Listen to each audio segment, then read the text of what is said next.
Hello everybody. You watched my previous videos.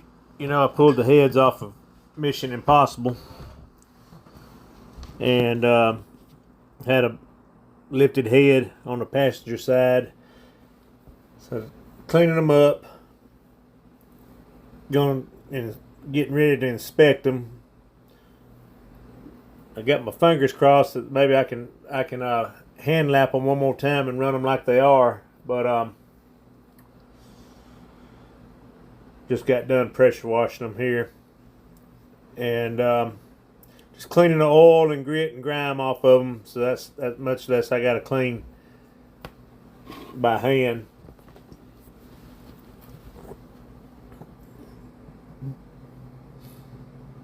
I'll use WD-40 on them. Break that carbon down, and got to clean the valves and the valve seats and measure the head gasket surface. Make sure it's not warped. Here, I'm going to show you how I clean gasket surfaces.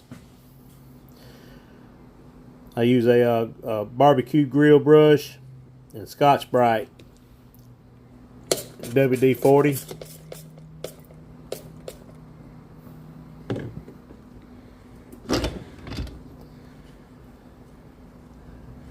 A lot of elbow grease.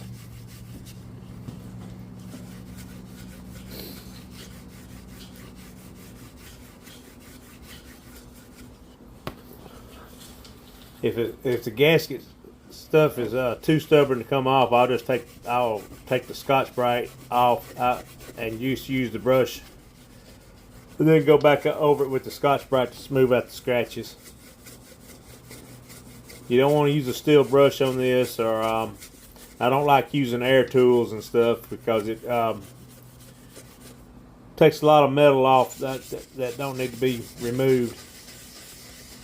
But this barbecue grill, this brass brush, it works real good. It don't scratch the head up. It don't chamfer the holes and stuff, the bolt holes and the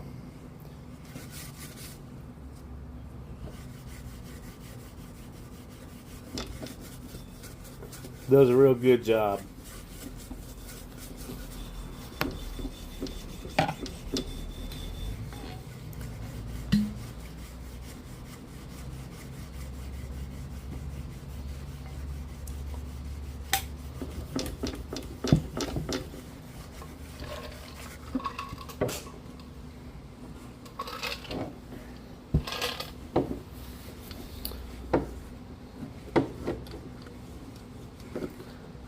That's ready to go there.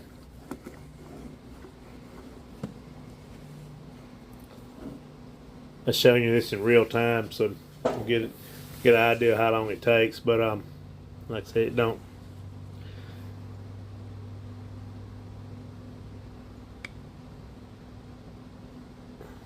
That's ready for an intake gasket.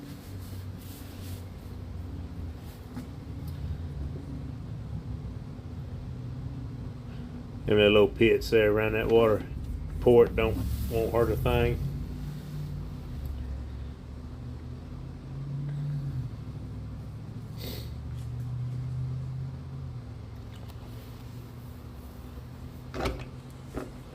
We're fixing to do the head gasket surface. That's the cylinder head that on the passenger side that lifted.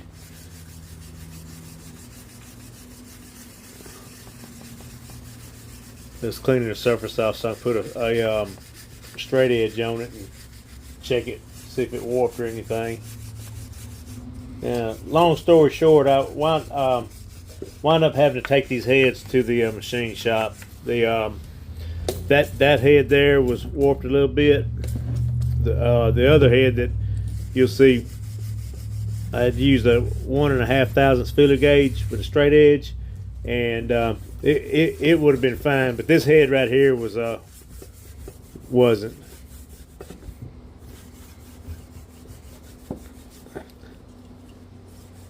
He'll run it on his surfacer, resurface the head, and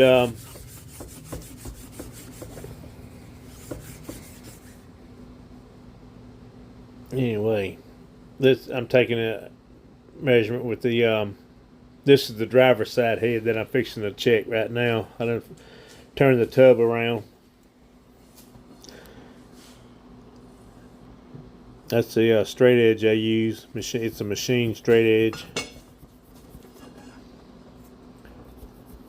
I guess you could use a framing square, or a brand new one from Lowe's or Home Depot or something like that. But as long as they're straight, they'll work. But I trust these. I trust this straight edge more. I can't get the feeler gauge in under that straight edge anywhere. No matter what position I put it in, you gotta check it in different places. Keep moving the straight edge. So this head was good, but I'm just gonna have it milled the same as the other one. Here I'm taking the valve springs off, getting ready to clean the combustion chambers and stuff and all. You got this one of these cheap valve spring compressors, and on these high pressure valve springs, you got the trick to making this thing work without having to use a cheater pipe on it. You got to have it. You got to adjust it where the handle's sticking parallel with the valve stem. You get that handle where it's parallel with the valve stem. You don't have to use a cheater pipe or anything on it. The cam action of that thing will work in your favor. But if you don't do it, adjust that handle just right, you'll have to put a cheater pipe on it. And you'll wind up bending that thing on them stiff valve springs. But I wish I had one air operated one, but I don't. This thing works real good. Show you how to get this valve out without tearing up your valve seal. I just take my finger, put on the end of the stem, give it a good pop. If you try to pull that valve out by the head real slow, it'll tear the valve seal up every time. That exhaust valve already looks in bad shape. I done lapped it a couple times already, and not gonna be able to do anything with this. I'm gonna have to take it to the machine shop. The valve face is wore out, needs to be refaced. Pop that intake out the same way. I don't know how it works, but it just keeps from tearing the seals up in case you want to reuse your seals. That intake valve don't look as bad as that exhaust valve. I could probably hand lap it, but since I'm gonna have to take it to the machine shop, take the valves to the machine shop, might as well get it done too. I use Cometic exhaust gaskets, multi-layer steel exhaust gaskets. They don't leak. I've had the headers on and off several times, and they work. Use them over and over again.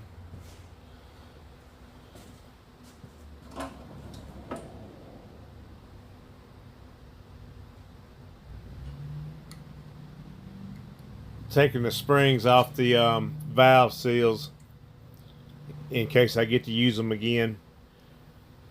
I won't lose them when I pressure wash the head or take to the machine shop now. But long story short, the guy told me that I'm gonna need new seals when they put the heads in his washer. It's gonna mess the seals up. So anyway, this is an anvil storage box I get at Home Depot.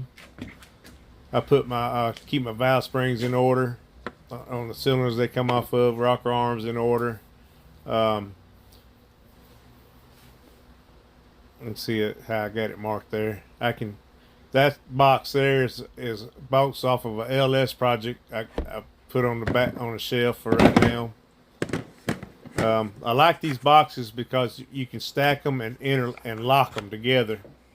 I got 5 boxes stacked there. That's off the big block Chevy, and I just pick them things up, put them on a shelf, and not have to worry about them getting scattered anywhere. They stay together.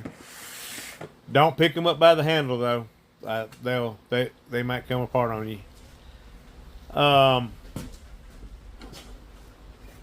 Went to Tractor Supply and found this brush in the welder's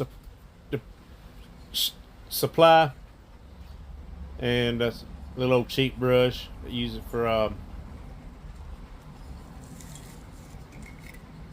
guess cleaning inside a pipe or something up. Anyway,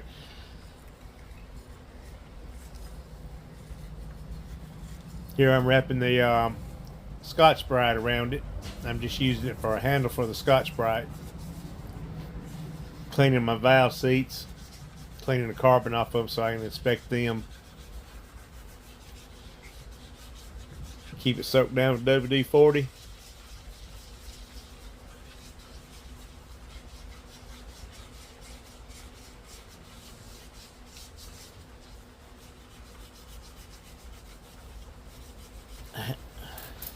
I'll show you the valve seats here. Had I known these valve seats was going to be this rough, I wouldn't have spent as much time cleaning it, because take to the machine shop, they got a way of cleaning it. But look, anyway, look how pitted up that exhaust seat is. Intake seats, they're fine. I could hand lap them, but I'm not. I'm gonna go ahead and let them kiss them with the stones there a little bit, reface them. But the exhaust seats are in bad shape, and that's from running. That's from a lot of heat. That's just a lot of heat when you run that boost of nitrous and get the timing retarded and all. Show you how I clean these valves up.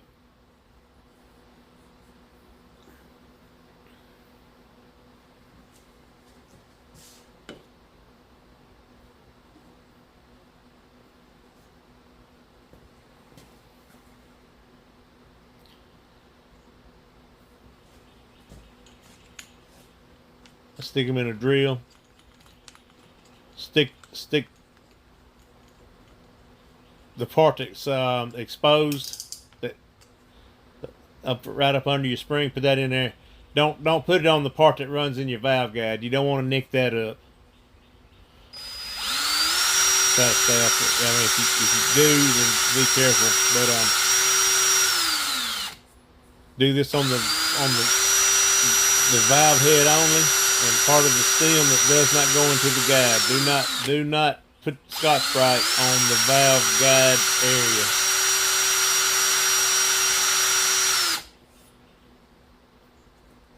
I don't know how long it take, how much metal it'll remove, but why take a chance? You know what I'm saying?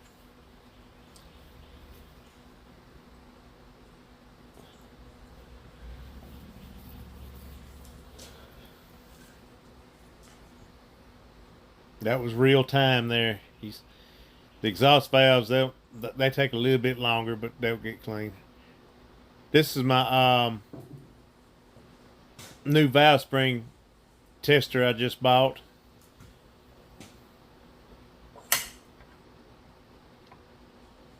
Playing with, trying to get familiar with it.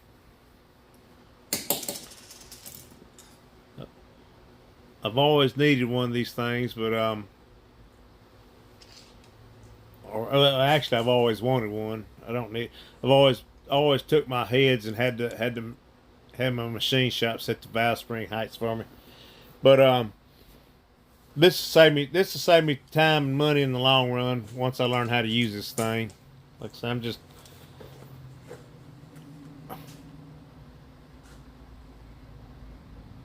That's the springs that I was running on the 555.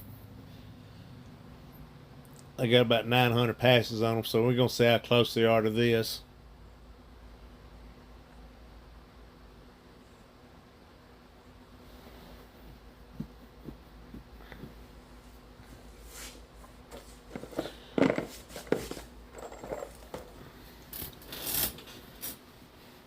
I've already been playing with it and all, so that's why I got it mounted on a board and got a C-clamp. Got it C-clamped to the table. You'll see why. Because these springs got a lot of pressure. Anyway, right now I measured the retainer, and I added that the dimension of the retainer to the 2-inch installed height that Manley recommends on that box, and I'm setting the dividers to that dimension. That's going to be a 2.091 measurement. So anyway, right now I'm showing you how to you check one valve spring, and then you set that stop where you can you adjust. It automatically adjusts that top stop where you can set the rest of them.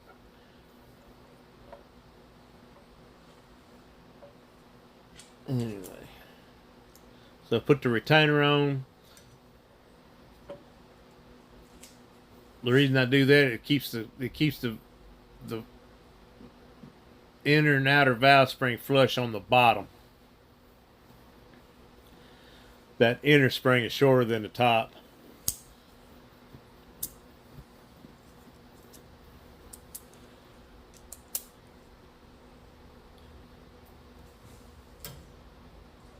So we're gonna check the open. We're gonna check the installed height pressure according to the specs on the box. So I got my divider set. So when it touches the dividers, the spring itself will be 2 inches.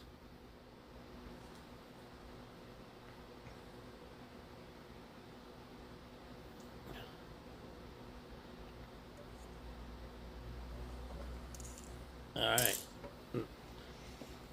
Now I just read the red needle, which stopped at the highest point. It's supposed to be 200, or supposed to be 250. I mean, it's a little above 250, which is a good sign.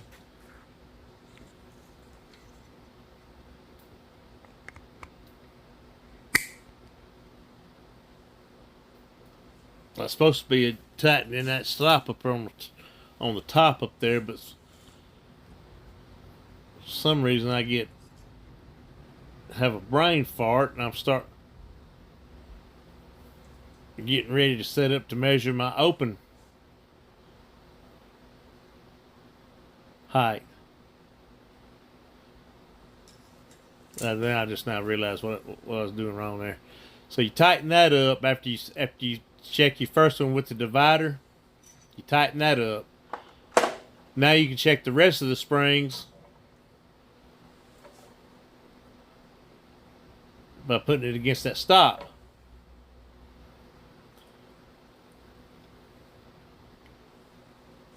That spring was checked at 2-inch installed height.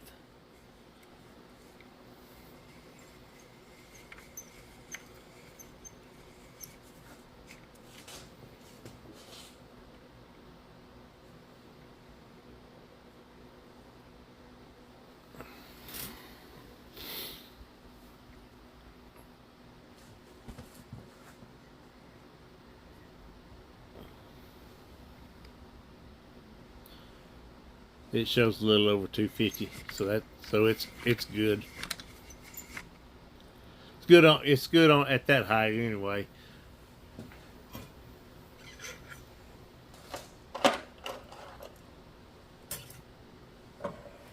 When I get done with them on final assembly, they'll be less than 2 inches. They won't.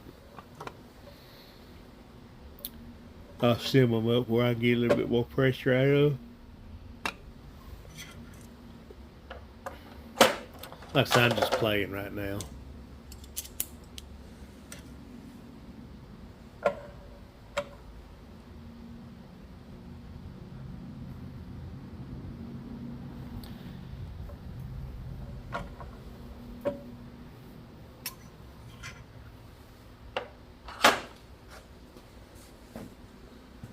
That one come out. It's a little less, but one thing I didn't do, I didn't check the spring heights. The free height. I should have measured each. I needed to measure the inner and outer. As you'll see later here in a little bit, the inner on one of these 4 springs that I'm playing with, it was taller than the other 3, and it gave a higher reading than the other 3.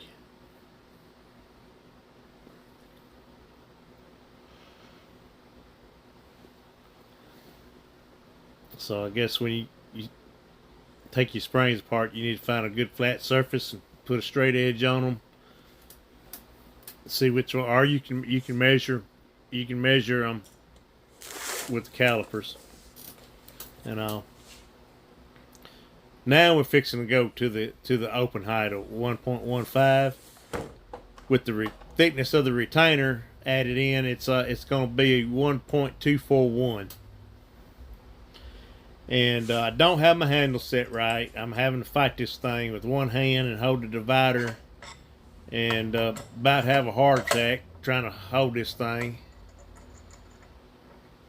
But that's why I got it mounted on that board and got that C clamp holding it down, because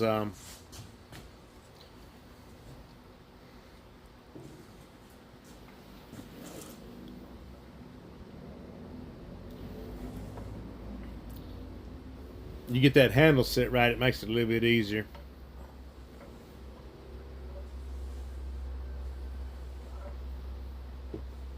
You'll see here how I struggle here once I get the divider set. I'm going to order the dial indicator set for this thing. That way I can get away from using the dividers.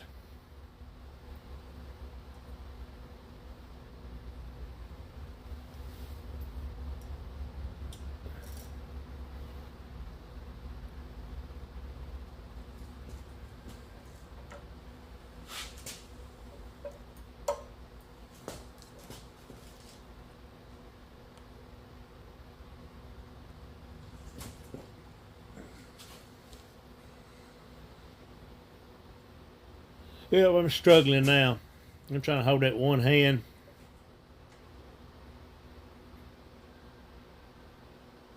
That thing's wanting to push me across the room. If that board was to break or that C clamp come loose, it'd be in a world of trouble.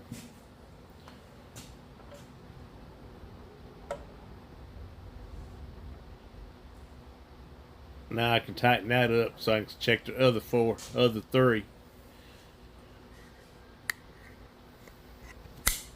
It was supposed to be 800. That's a little above 800.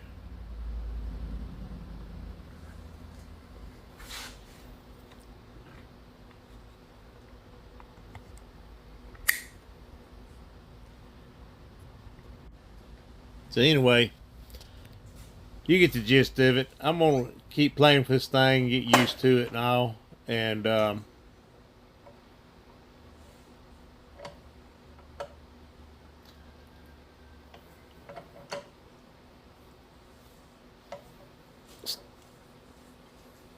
still fighting that handle. I do reposition it where it makes it easier, you know. But y'all have a good day. I will talk to you later after I show you the spring pressure of this valve spring, which is over 800. It's good.